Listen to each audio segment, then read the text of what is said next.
I love this country. This is an absolutely beautiful country. I frequently marvel at the natural beauty bestowed upon us. Well, not during winter but the rest of the year. Like the rest of the world, it's the people in it that bring the ugliness to this otherwise amazing, if a bit too cold place. Very unpopular opinion on this sub nowadays. I love Canada. Craigalatchie, by Revelstoke? Every day I'm grateful to be Canadian. As a lifelong BC Interior resident, a Tolkien lover, and a Zeppelin lover, this satisfies all my interests. Love that stretch of road. With the right car, right weather, right tunes, and it's heavenly. Couple on the hook for over $500,000 say 4-year-old Ontario home is a teardown. So they're suing the builder. This post appears to relate to a province territory of Canada.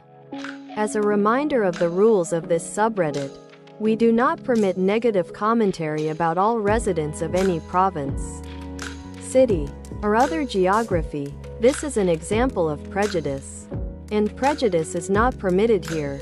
https www.reddit.com/r/canada/wiki/rules set soumission semble concerner une province ou un territoire du Canada. Selon les règles de ce sous répertoire. Nous n'autorisons pas les commentaires négatifs sur tous les résidents d'une province, d'une ville ou d'une autre région géographique. Il s'agit d'un exemple d'intolérance qui n'est pas autorisé ici. https www.reddit.com/r/canada/wiki/reglas*IAM bot. And this action was performed automatically. Please contact the moderators of this subreddit.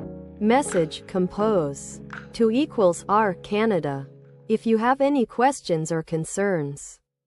Would love to avoid this builder, but I sense a name change is not far in the future. I don't think a house inspection would know the foundation couldn't carry the weight of the home. People don't hire engineering firms to do that type of assessment when buying a brand new house.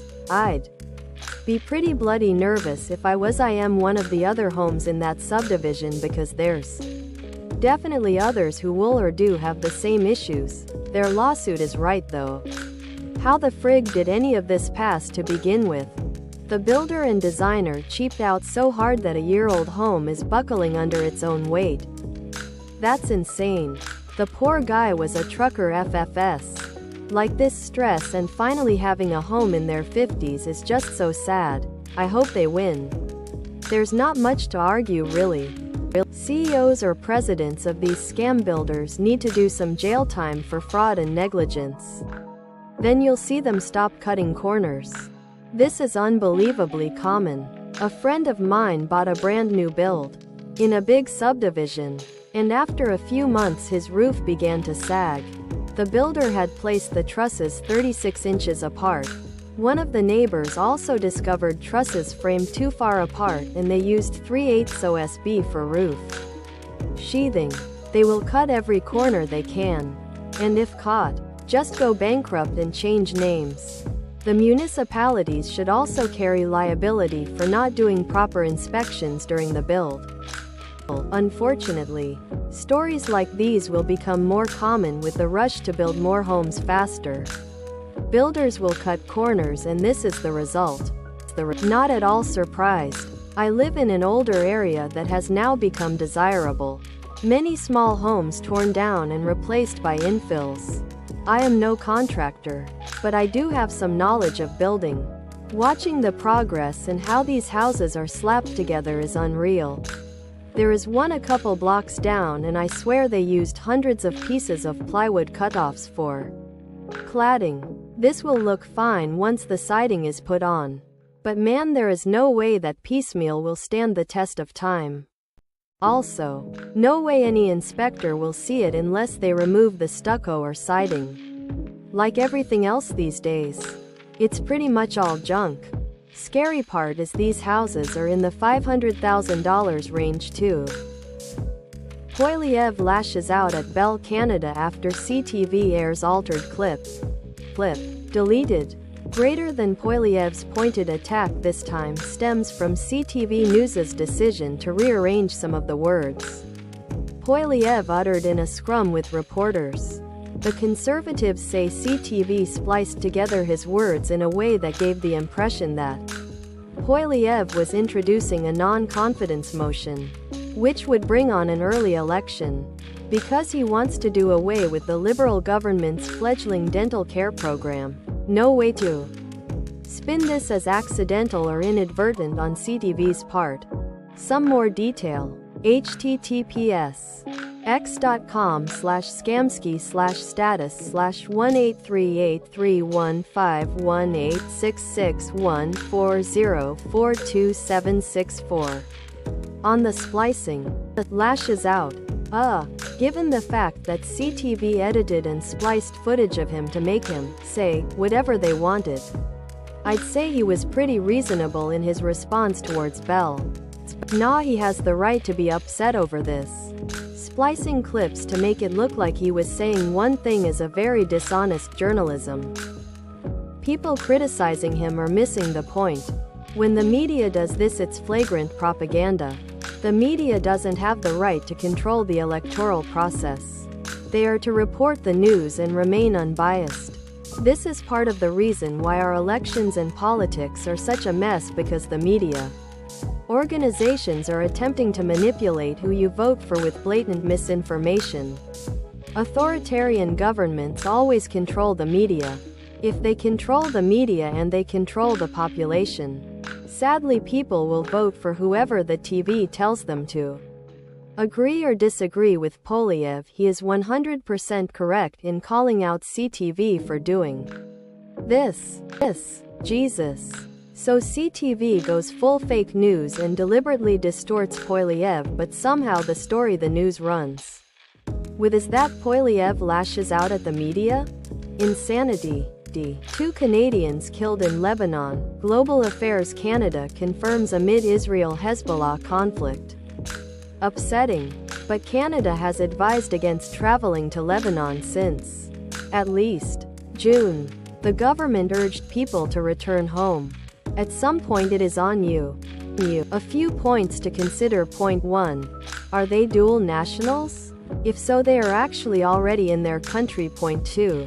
Canada has warned Canadians to leave. I assume most tourists have left. The ones remaining are likely dual nationals that spend most, if not all, of their time in Lebanon. 3. Canada has stated that they have no legal obligation to evacuate citizens. This was upheld by the courts. That's all citizens. So I imagine dual nationals can't expect more. 4. Israel has made it pretty clear what their intentions are. Any Canadian that actually lives in Canada or has more significant ties to Canada could have or should have left a week ago, if not more. They didn't, cause they don't. Killed by who? 2 Canadians of convenience killed in Lebanon because they abused Canada's evacuation efforts in 2006, which is why we won't do it again. If Canada behaved like the US and taxes non-resident Canadian citizens, then I would support evacuating Canadians of convenience in Lebanon. Send in JTF2 if you have to and evacuate them, because they would still pay taxes to Canada even if they live abroad. But no taxation equals no evacuation. Not a difficult concept, is it? And why are Canadians going to Lebanon right now? Stay at home in Canada. Stop going to dangerous places, especially with travel warnings issued for months. WTF. Hezbollah has been shooting rockets into Israel for weeks, months, so of course Israel is going to retaliate harshly. Canada has been warning people not to visit Lebanon, so they should have listened. Father and son immigrants wanting to stay in Canada rob man in Lively. This post appears to relate to a province territory of Canada. As a reminder of the rules of this subreddit, we do not permit negative commentary about all residents of any province, city, or other geography. This is an example of prejudice. And prejudice is not permitted here. https www.reddit.com/r/canada/wiki/rules-set soumission semble concerner une province ou un territoire du Canada. Selon les règles de ce sous répertoire. Nous sénatorisons pas les commentaires négatifs sur tous les résidents d'une province, d'une ville ou d'une autre région géographique. Il s'agit d'un exemple d'intolérance qui n'est pas autorisé ici. https www.reddit.com/r/canada/wiki/reglas*iamabot. And this action was performed automatically. Please contact the moderators of this subreddit. Message compose to =r Canada if you have any questions or concerns. Why only possible immigration consequences? I am confused. If I tried to settle in Romania and committed a crime, would they not show me the door, especially if my status was in flux? Greater than as a result of the guilty pleas. The Crown dropped other charges they were facing, including robbery, forcible confinement and unauthorized possession of a firearms JFC. They're in the country mere months and already have an illegal gun and are committing kidnapping and armed robbery. No second chance here. They already got that when they applied as refugees. First plane out, if there was any common sense. Deport. Ugh. So we let them in. Give them tax-funded assistance. Then the taxpayer pays to jail them. What's it cost to jail someone for a year in Canada? Google says it costs on average $126,000 to jail someone for a year in Canada. Why do we do this to ourselves during an economic and housing crisis the likes of which we have never seen in our lifetime? Send them home.